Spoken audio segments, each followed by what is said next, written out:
Pemirsa,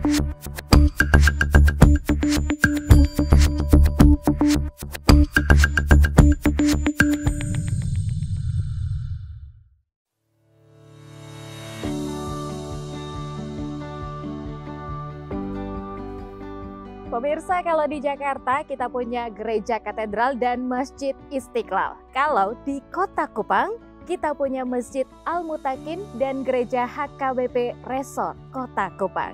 Selamat datang di Kota Kupang, Kota Kasih, Provinsi Nusa Tenggara Timur, Nusa Terindah Toleransi. Provinsi Nusa Tenggara Timur menjadi provinsi yang memiliki indeks kerukunan umat beragama yang tinggi di Indonesia. Banyaknya masjid dan gereja yang dibangun berdampingan dan bisa hidup dengan rukun.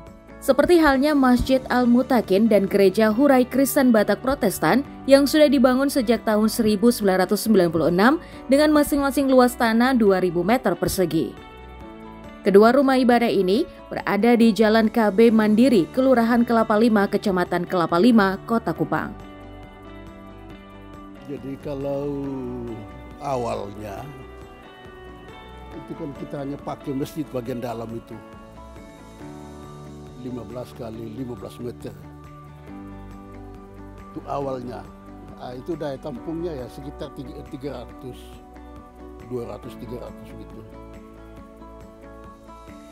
Sedangkan yang salat berjamaah di sini khususnya di hari Jumat dan nanti pada waktu Ramadan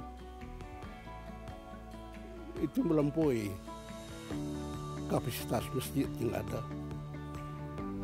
Dulu di tahun 90-an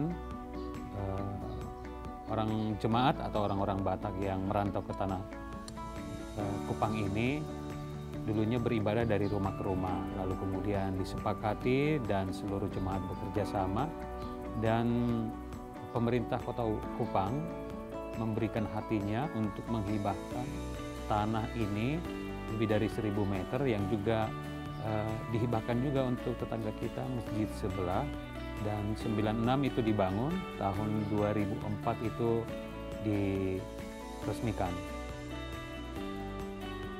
Dengan adanya dua rumah ibadah ini di dalam satu kompleks tidak membuat masing-masing umatnya saling acuh tak acuh.